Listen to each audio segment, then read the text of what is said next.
11th class chemistry और first chapter का next topic है हमारा uncertainty in measurement and significant figures.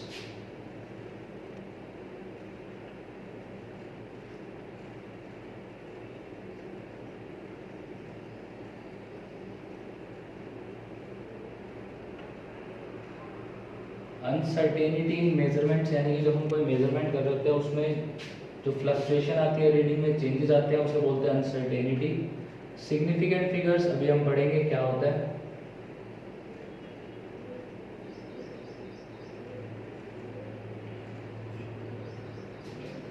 जब हम कोई भी चीज़ को मेज़र कर रहे होते हैं तो उसकी एक्यूरेसी किस चीज़ पे डिपेंड करती है। एक तो हमने जो इंस्ट्रूमेंट यूज़ किया वो कितना सही तरीके से काम कर रहा है, दूसरा पर्सन की जो है वो इंडिविजुअल मेजरिंग स्किल्स पे भी डिपेंड करता है कि वो अच्छे से मेजर कर रहा है, उसे इंस्ट्रूमेंट को प्रॉपर यूज करना आता है या नहीं आता। ठीक है, तो इससे दो चीजें आती हैं, एक होता है प्रिसीजन और एक होता है एक्यूरेसी।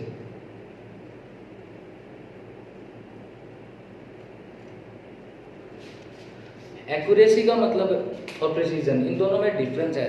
देखने में ये एक जैसे लगते हैं। एक्यूरेसी का मतलब है हमने किसी चीज़ की रीडिंग ली, मेजरमेंट्स ली, उसकी एवरेज वैल्यू जो हमने एवरेज निकाला वो हमारी एक्यूरेट वैल्यू के आसपास आ रही है। ठीक है, लगभग उसके पास आ रही है, तो यानी कि जो हमने मेजरमेंट किया वो एक्यूरेसी से किया है, सही तरीके से किया है। प्रिसीजन का मतलब क्या होता है कि जब हम रीडिंग्स ले रहे हैं, मेजरमेंट्स ले रहे हैं, उसमें जो हमने एक एवरेज निकाला वो एवरेज वैल्यू हमारी रीडिंग्स के आसपास आ रही है लेकिन एग्जैक्ट एक्यूरेट वैल्यू के आसपास नहीं आ रही। जिसे हम एक एग्जांपल से बताते हैं। ठीक है, फॉर एग्जांपल हम मान लेते हैं कि एक रूम की लेंथ कैलकुलेट कर रहे हैं। ठीक है, जो कि है 10.5 मीटर। अब 4 पर्सन हैं, A B C and D, उन्होंने रीडिंग्स ली।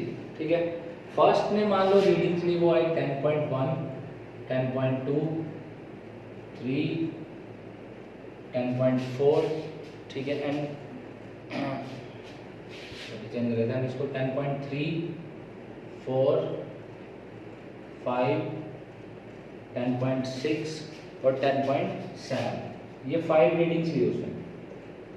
जब हम इसकी एवरेज निकालेंगे वो आ रहे हैं 10.5।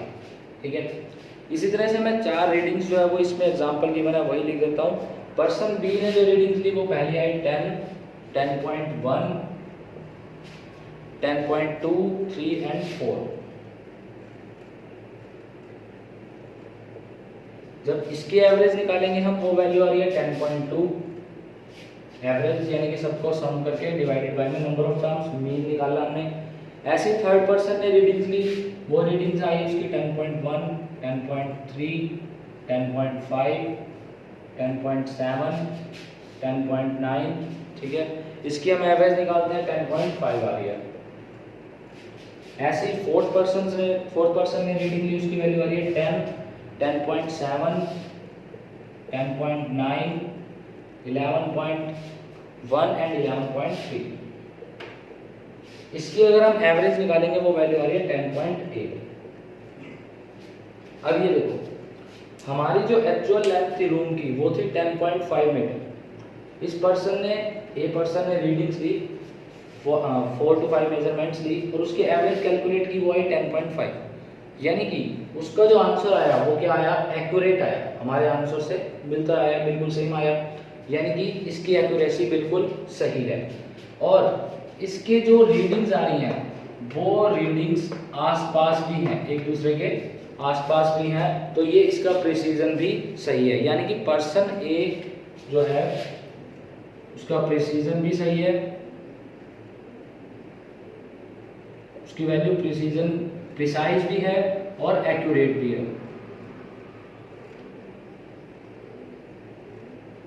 पर्सन ए की वैल्यू जो है वो प्रिसाइज भी है एंड एक्यूरेट भी है, क्योंकि उसका आंसर जो है वो सही भी आ रहा है हमारी मेजरमेंट के अकॉर्डिंग और उस जो रीडिंग्स है वो आसपास आ रही है, ज़्यादा फ्लक्चुएट नहीं हो रही।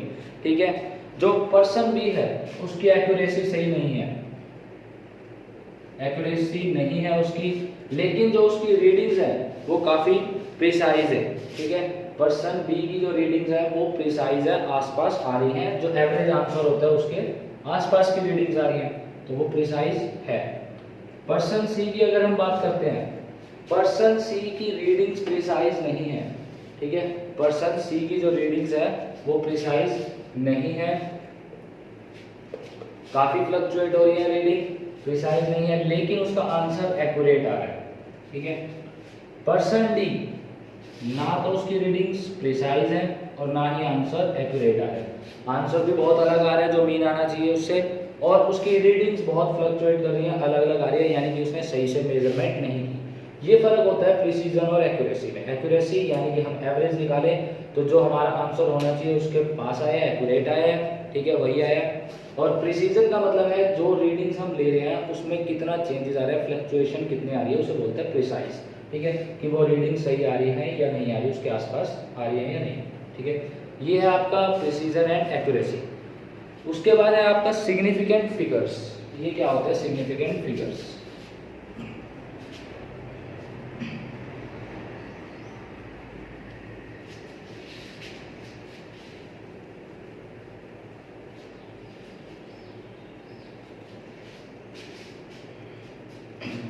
जो टोटल नंबर ऑफ डिजिट्स हैं किसी नंबर में, ठीक है, जितने डिजिट्स प्रेजेंट हैं, even including the zero digits, जो अगर नॉन जीरो डिजिट्स के बीच में है उन्हें बोला जाता है सिग्निफिकेंट फिगर्स।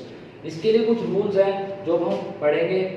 फर्स्ट है all the non zero digits as well as the zero between non zero digits are significant.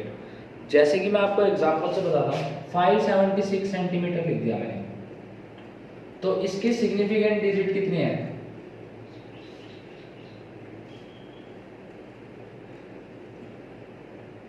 इसके सिग्निफिकेंट डिजिट्स हैं 3, ठीक है, 1 2 3, ये तो सिंपल नंबर हो गया। अब हम बात करते हैं डेसिमल की। 0.48, 0.48 में सिग्निफिकेंट डिजिट्स आपको कितने लग रहे हैं? 1 2 3, नहीं, इसमें सिग्निफिकेंट डिजिट्स होंगे 2। हम डेसिमल से पहले जो जीरो है उसको काउंट नहीं करते, ठीक है। और ऐसे ही दूसरा रूल, अगर मान लो कि ये ऐसे होता 0.048, ठीक है, तो इस जीरो को काउंट तब भी नहीं किया जाता, इसके भी सिग्निफिकेंट डिजिट्स कितने हैं? 2, ठीक है, यानी कि नॉन जीरो नंबर्स को ही काउंट करेंगे, अगर उससे पहले जीरो है डिजिट्स उसको काउंट नहीं किया जाता सिग्निफिकेंट डिजिट के अंदर, ठीक है। लेकिन अगर ऐसे गिवन हो 5.052, तब यहाँ पर ये जीरो काउंट होगी, क्योंकि अब फर्स्ट जो डिजिट है वो नॉन जीरो है, ठीक है। तो इसके सिग्निफिकेंट डिजिट्स कितने हुए? 1 2 3 4 सिग्निफिकेंट डिजिट। सिग्निफिकेंट का मतलब होता है जिसका काम है, जिसका यूज हो रहा है, सिग्निफाई कर रहा है वो किसी चीज को, वो होते हैं सिग्निफिकेंट डिजिट्स। तो नॉन जीरो नंबर काउंट होते हैं अगर फर्स्ट और लास्ट जो है वो नॉन जीरो है, बीच में जीरो आ रहा है तो उसको काउंट करना है, लेकिन स्टार्टिंग से अगर नॉन जीरो नंबर है, सॉरी जीरो नंबर है, जीरो डिजिट है, तो उसको हम काउंट नहीं करते सिग्निफिकेंट डिजिट्स के अंदर। एंड में जीरो आ रहा है तो उसे भी सिग्निफिकेंट डिजिट में काउंट किया जाएगा। फॉर एग्जांपल 5.040, ठीक है, ऐसे 2.12300, अगर ये लास्ट में जीरो है, यहाँ भी लास्ट में जीरो है, इनको सिग्निफिकेंट डिजिट्स में काउंट किया जाएगा। तो इसके सिग्निफिकेंट डिजिट कितने हुए? 1 2 3 4। सिमिलरली 1 2 3 4 5 6, सिग्निफिकेंट डिजिट्स कितने हुए? 6 हुए, ठीक है। अब जो सिग्निफिकेंट एंड्स करता है जीरो में, वो काउंट हो भी सकता है और नहीं भी हो सकता। वो हमें कैसे डिपेंड करता है? वो डिपेंड करता है एक्सपोनेंशियल वैल्यू पे।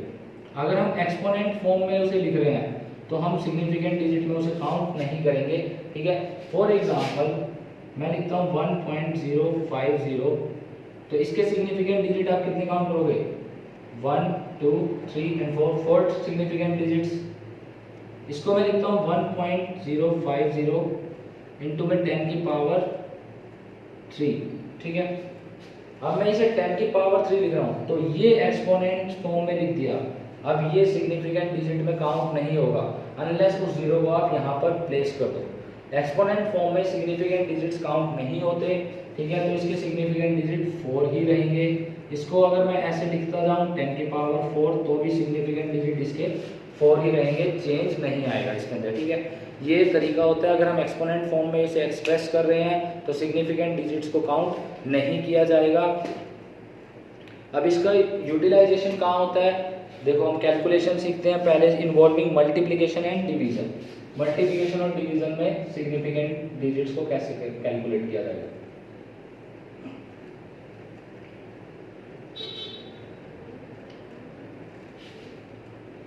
फर्स्ट एग्जांपल है आपका 5.7 मल्टीप्लाई 10 की पावर 6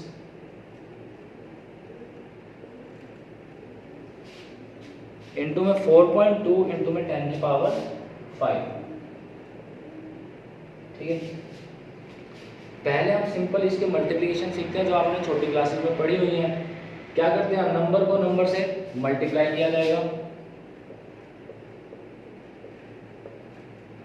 और जो पावर्स हैं मल्टीप्लाई में है, बेस सेम है तो पावर्स क्या हो जाएंगी, ऐड हो जाएंगी, ठीक है। तो इसका कैलकुलेशन करके आंसर आ रहा है 23.94 इंटू में 10 की पावर 11। इस तरह से हम मल्टीप्लिकेशन करते हैं, ठीक है। सिमिलरली हम डिवीजन करेंगे, ठीक है। अगर हम डिवीजन का भी एक एग्जांपल लेते हैं, एग्जांपल लेते हैं बुक वाला 5.7 इंटू में 10 की पावर 6 डिवाइडेड बाय 4.2 इंटू में 10 की पावर 3। इसमें भी हम ऐसे ही डिवाइड करेंगे, नंबर को नंबर से डिवाइड करेंगे और बेस सेम है तो पावर्स, डिवीजन में पावर्स क्या हो जाती हैं, सब्ट्रैक्ट 6 - 3, ठीक है। इसको हम डिवाइड करेंगे, हमारा आंसर आ जाएगा 1.357 इंटू में 10 की पावर 3। ये मल्टीप्लिकेशन डिवीजन आपने पहले क्लासेस में पढ़ी हुई है, ठीक है। ऐसे ही हम करेंगे एडिशन का। एडिशन में देखो क्या होगा,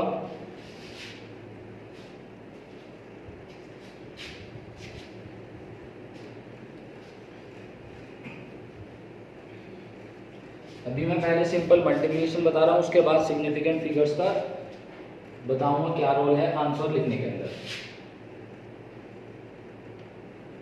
एडिशन और सब्ट्रैक्शन करते हैं अगर हम,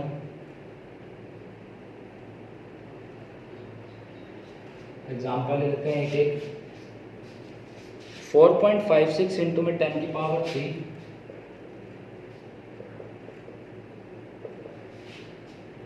प्लस 2.62 इंटू में 10 की पावर 2। अब यहाँ पर देखो, वहाँ पर हम नंबर पर नंबर से मल्टीप्लाई कर रहे थे, बेस सेम थे, पावर को ऐड किया जाता है, सब्ट्रैक्ट किया जाता है। लेकिन यहाँ पर अब क्या होगा, ये नंबर आप डायरेक्ट ऐड नहीं कर सकते क्योंकि अब इसमें पावर जो है वो एक्सपोनेंशियल फॉर्म में अलग अलग है। यहाँ 10 की पावर 3 है और यहाँ 10 की पावर 2 है, तो आपको सेम पावर के अंदर इसे पहले कन्वर्ट करना पड़ेगा प्लस माइनस करने के लिए।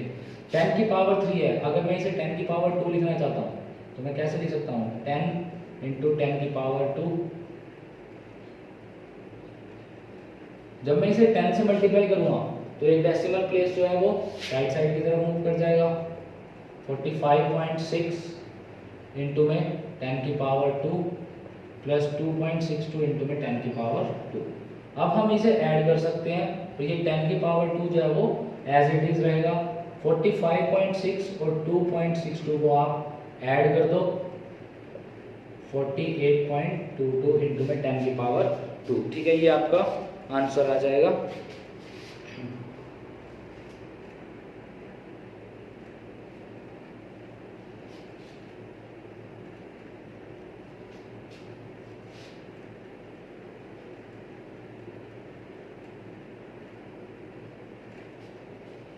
सॉरी मिस्टेक हो गई यहाँ पर।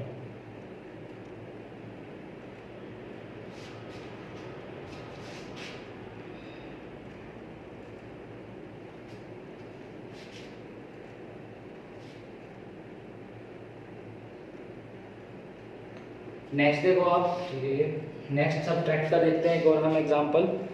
4.5 इंटू में 10 की पावर -3 माइनस 2.6 इंटू में 10 की पावर -4, ठीक है। सिमिलरली अब इसमें भी आपको क्या करना पड़ेगा, पावर को चेंज करना पड़ेगा। 10 की पावर -4 है और 10 की पावर -3 है, ठीक है। तो आप इसको क्या करोगे, कन्वर्ट करोगे पहले 10 की पावर -3 के अंदर।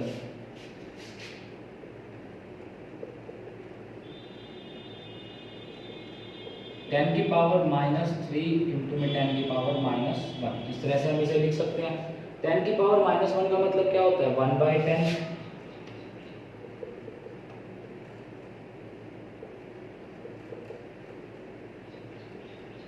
तो 4.5 इंटू में 10 की पावर -3 माइनस 0.26 इंटू में 10 की पावर -3। अब इसको आप सब्ट्रैक्ट कर लेना, आपका आंसर आ जाएगा, ठीक है। सिंपल है, इसको सॉल्व कर लेना। इस तरह से हम चेंज करेंगे। मल्टीप्लिकेशन और डिवीजन में तो सेम नंबर को मल्टीप्लाई किया और पावर्स को ऐड किया, लेकिन एडिशन और सब्ट्रैक्शन में हम क्या करेंगे, पहले पावर को सेम बनाएंगे, एक्सपोनेंशियल पावर को सेम बनाएंगे, उसके लिए हमें डेसिमल को मूव करना पड़ेगा, उसके बाद प्लस या माइनस करेंगे, ठीक है। क्लियर है। अब रूल्स आते हैं for determining the number of significant figures in answer involving calculation. अब सिग्निफिकेंट फिगर्स का आंसर लिखने में क्या रोल होता है ये हम देखेंगे, ठीक है। पहला है, the result of an addition और subtraction should be reported to the same number of decimal places as that of the term with the least number. जो सबसे कम नंबर वाले होंगे उसमें हम आंसर को लिखेंगे। कैसे, अभी एक एग्जांपल से समझते हैं इसे। जैसे कि फर्स्ट एग्जांपल ले लेते हैं 4.523, ठीक है, 2.3 एंड 6.24। जब हम इसको ऐड करते हैं हमारा आंसर आता है 13.063, ये आंसर आ रहा है, ठीक है। सॉरी, फर्स्ट में देखो, फर्स्ट नंबर में सिग्निफिकेंट नंबर्स कितने हैं, सिग्निफिकेंट डिजिट्स 1 2 3 4 2 3। हमारा आंसर कितने सिग्निफिकेंट फिगर्स में आ रहा है, 1 2 3 4 5। अब एडिशन या सब्ट्रैक्शन में जो मिनिमम सिग्निफिकेंट डिजिट होता है उसमें आंसर को हमेशा एक्सप्रेस किया जाता है। मिनिमम सिग्निफिकेंट डिजिट कितने हैं, ठीक है, 2। तो जो हमारा आंसर आना चाहिए वो किस डिजिट्स के अंदर आना चाहिए, सिग्निफिकेंट डिजिट के अंदर, उसे कन्वर्ट करेंगे। जैसे कि फर्स्ट जो रिपोर्टेड हमारा एक्चुअल से हमारा 13.063, फर्स्ट 2 नंबर्स है 3 डेसिमल, सॉरी सिग्निफिकेंट डिजिट्स नहीं, डेसिमल प्लेसेस को देखेंगे हम। 3 decimal places, 1 decimal, 2 decimal place and 3 decimal place. Addition में डेसिमल प्लेसेस को देखा जाएगा, मल्टीप्लिकेशन और डिवीजन में सिग्निफिकेंट फीचर्स को देखा जाएगा। यहाँ आपके डेसिमल डिजिट्स है 3 1 एंड 2, ठीक है। तो यहाँ पर भी आप क्या रहे हैं 3, हमें मिनिमम के अंदर कन्वर्ट करना है, 1 के अंदर कन्वर्ट करना है, तो इसे हम राउंड ऑफ करेंगे। राउंडिंग ऑफ आपने छोटी क्लासेस में पढ़ी हुई है। अब अगर मुझे इसे 1 डिजिट तक राउंड ऑफ करना है डेसिमल के बाद, तो यानी कि इसे राउंड ऑफ करना है इस डिजिट को, तो इससे नेक्स्ट डिजिट को देखा जाएगा।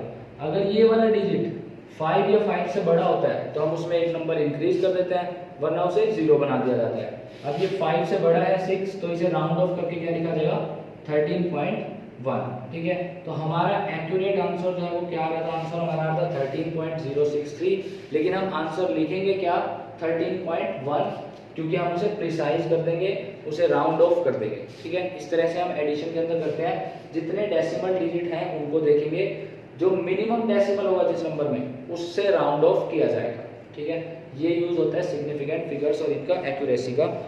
ऐसे ही अब हम देखते हैं मल्टीप्लिकेशन और डिवीजन के अंदर।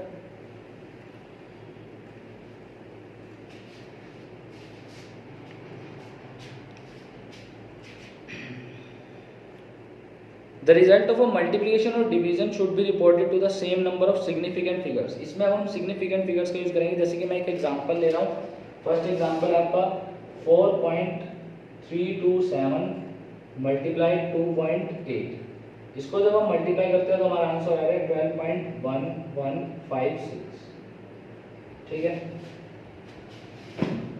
अब इसे देखो, इसमें सिग्निफिकेंट फिगर्स देखेंगे ना कि डेसिमल।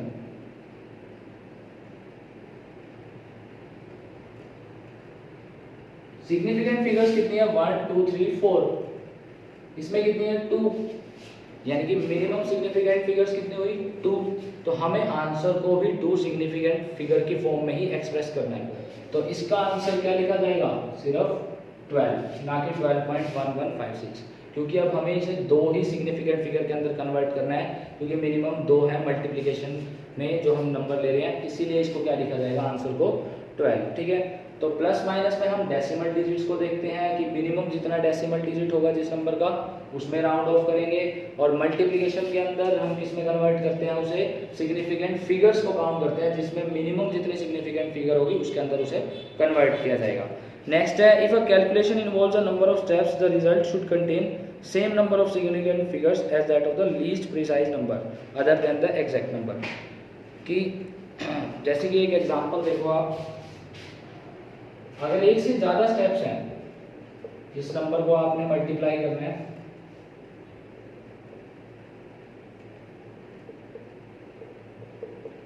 आंसर जैसे कि आ रहा है 0.769298, ठीक है, एक्चुअल रिजल्ट आपका ये आ रहा है, लेकिन जो एग्जैक्ट नंबर जो है वो क्या है आपका, leaving the exact number for the least precise terms of the 2 significant number. Exact number को छोड़ दो आप, ये है एग्जैक्ट नंबर 4, ठीक है, इसको अगर हम छोड़ दें तो मिनिमम कितने हैं, ये 0.34 के 2 सिग्निफिकेंट डिजिट्स हैं, ठीक है, 0.34।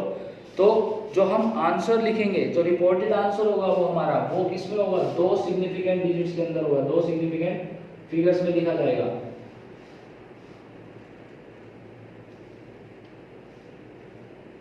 अगर एक से ज्यादा स्टेप्स इन्वॉल्व हो रहे हैं, मल्टीप्लिकेशन डिवीजन एक साथ किया जा रहा है इस एग्जांपल के अंदर, ठीक है, तो इसके लिए हम क्या करते हैं, जो एग्जैक्ट नंबर है उसे छोड़ दो, उसके बाद देखो सिग्निफिकेंट फिगर्स कितने हैं, एग्जैक्ट नंबर 4 को छोड़ा, उसके बाद देखा सिग्निफिकेंट फिगर है 0.34 के 2, क्योंकि इस 0 को काउंट नहीं किया जाएगा, 2 सिग्निफिकेंट फिगर है, तो हमारा आंसर भी जो है वो राउंड ऑफ करके 2 सिग्निफिकेंट फिगर के अंदर कन्वर्ट करेंगे। फर्स्ट 0 है तो इसे काउंट करने की जरूरत नहीं है, अगला नंबर ये रहा फर्स्ट सिग्निफिकेंट फिगर, सेकंड ये, अब इसे राउंड ऑफ करना है तो इससे बड़ा नंबर क्या है 9, तो यानी कि इसे हम इंक्रीज कर देंगे, 1 इंक्रीज होगा तो हमारा आंसर क्या आ जाएगा 0.77। नेक्स्ट डिजिट जो है वो एक इंक्रीज हो जाएगा और इसे हम 2 सिग्निफिकेंट फिगर्स की फॉर्म के अंदर जो है वो पुट करेंगे, ठीक है। इसके एग्जांपल्स जो है वो आप करोगे, ये एग्जांपल्स करना। उसके बाद आपका है डायमेंशन एनालिसिस, एक टॉपिक जो हम आज लास्ट करेंगे, डायमेंशन एनालिसिस।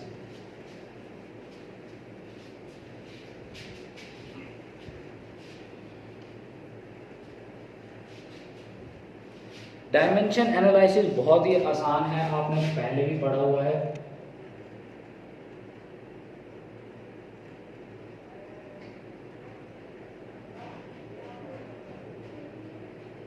इन शॉर्ट हम एक यूनिट को दूसरे के अंदर कन्वर्ट करते हैं, ठीक है, और उसके लिए हम जो फैक्टर्स यूज करते हैं उसी को हम पढ़ेंगे। फॉर एग्जांपल कि 1 किलोग्राम में 1000 ग्राम होते हैं, तो हमें कन्वर्जन के लिए एक स्केल चाहिए होता है, एक स्केल फैक्टर चाहिए होता है, ठीक है। इसमें हम क्या करते हैं, बस इसको हम काउंट करेंगे और साथ में यूनिट्स लिखते जाएंगे ताकि हमारी डायमेंशन सेम रहे, यूनिट्स हमारे पास लास्ट में आंसर आ जाए। जैसे कि मैं आपको एक एग्जांपल बताता हूँ, a man weighs 175 LB, first आपका मैन का जो वेट है वो है 175 LB यानी कि पाउंड, ठीक है, 175 पाउंड आपको गिवन है। Express his weight in kilogram, अब इसको आपने कन्वर्ट करना है किलोग्राम के अंदर। वैल्यू आपको गिवन है 1 किलोग्राम जो है वो इक्वल होता है 2.205 पाउंड के, ठीक है। बहुत ही सिंपल है, यूनिटरी मेथड की तरह जो मैथ में हम लगाते थे, ठीक है, कि 2.0205 पाउंड में 1 किलोग्राम होते हैं, ठीक है। तो 1 में क्या हुआ, 1 किलोग्राम बाय में 2.025 पाउंड, 1 की वैल्यू निकालेंगे तो ये डिवाइड में चला जाएगा। जब हमें ज़्यादा की वैल्यू गिवन हो 1 की निकालनी हो तो क्या करते हैं हम, डिवाइड करते हैं, यूनिटरी मेथड जो आपने पहले पढ़ा हुआ। अब मुझे 175 पाउंड की निकालनी है तो मैं 175 से यहाँ मल्टीप्लाई करूँगा, जब इधर मल्टीप्लाई करूँगा तो राइट साइड पर भी मल्टीप्लाई करूँगा। यूनिट्स हम साथ साथ लिख रहे हैं ताकि हमें कोई प्रॉब्लम ना आए, डायमेंशन हमारी चेंज ना हो, ठीक है। ये आपका कैंसिल हो जाएगा पाउंड से पाउंड, इसको डिवाइड कर लेना, आंसर जो है वो आ रहा है 79.4 kg, यानी कि 175 पाउंड को अगर हम केजी में कन्वर्ट करेंगे तो हमारा आंसर क्या है 79.4। यही है डायमेंशन एनालिसिस, कन्वर्जन करना बहुत इजी है। एक एग्जांपल और बता देता हूँ। How many inches are there in 3 kilometre. 3 kilometre को आपने कन्वर्ट करना है इंचेस में। आपको गिवन है 1 kilometre is equal to 1000 metre, 1 metre is equal to 1.094 yard and 1 yard is equal to 36 inches. ठीक है, ये आपको गिवन है।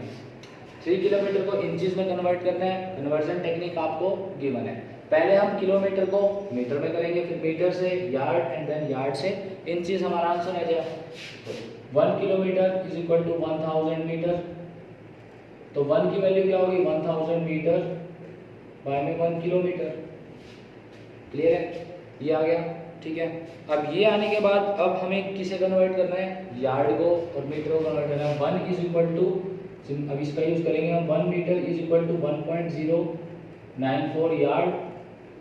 तो 1 की वैल्यू क्या है 1.094 यार्ड बाय में 1 metre. Similarly 1 yard is equal to 36 inches. तो 1 की वैल्यू क्या हुई 36 बाय में 1, 36 इंचेस बाय में 1 यार्ड। ठीक है, ये वैल्यूज आ गई हमारे पास। हमें किसे कन्वर्ट करना है 3 किलोमीटर। तो यहाँ पे हमें किससे मल्टीप्लाई करना है 3 से। Then 3 kilometre is equal to क्या होगा, इन सबको आप क्या करोगे मल्टीप्लाई। ठीक है, 1000 यहाँ भी 3 से करेंगे, इंटू में 1000 किलोमीटर, सॉरी 1000 मीटर बाय में 1 किलोमीटर, 1.094 यार्ड बाय में 1 मीटर, मल्टीप्लाई 36 इंचेस बाय में 1 यार्ड। ठीक है, देखो जब आप इसको कन्वर्ट कर रहे हैं आपका आंसर आ जाएगा। कैलकुलेशन में इसमें से देख के लिख देता हूँ सीधा। ठीक है, 3 किलोमीटर तो हमने यहाँ पे यूटिलाइज किया। किलोमीटर से किलोमीटर कैंसिल, ये मीटर से मीटर कैंसिल, इस यार्ड से ये यार्ड कैंसिल, सिर्फ इंचेस बचेगी हमारे पास। ठीक है, और कैलकुलेशन में लिख देता हूँ डायरेक्ट जो आ रही है कैलकुलेशन आ रही है 1.18 इंटू में 10 की पावर 5। ठीक है, तो सारी यूनिट्स कैंसिल हो गई, किलोमीटर से किलोमीटर, मीटर से मीटर, यार्ड से यार्ड, सिर्फ इंचेस बचे और ये हमारा कन्वर्जन हो गया किलोमीटर का इंचेस में। वही टेक्निक्स है जो आप छोटी क्लासेस में यूज़ करते आ रहे हो कि किलोमीटर को मीटर में कन्वर्ट किया, मीटर को आगे यार्ड में, यार्ड से इंचेस, लास्ट में उसे 3 से मल्टीप्लाई कर दिया। बस ये लिखने का तरीका थोड़ा सा चेंज हुआ है कि हम 1 यूनिट साथ साथ लिखते जाते हैं ताकि यूनिट्स कैंसिल हो जाए और लास्ट में जो हमें यूनिट चाहिए वो बच जाए। ठीक है, यहाँ तक प्रैक्टिस करना, इसके बाद कल करेंगे हम।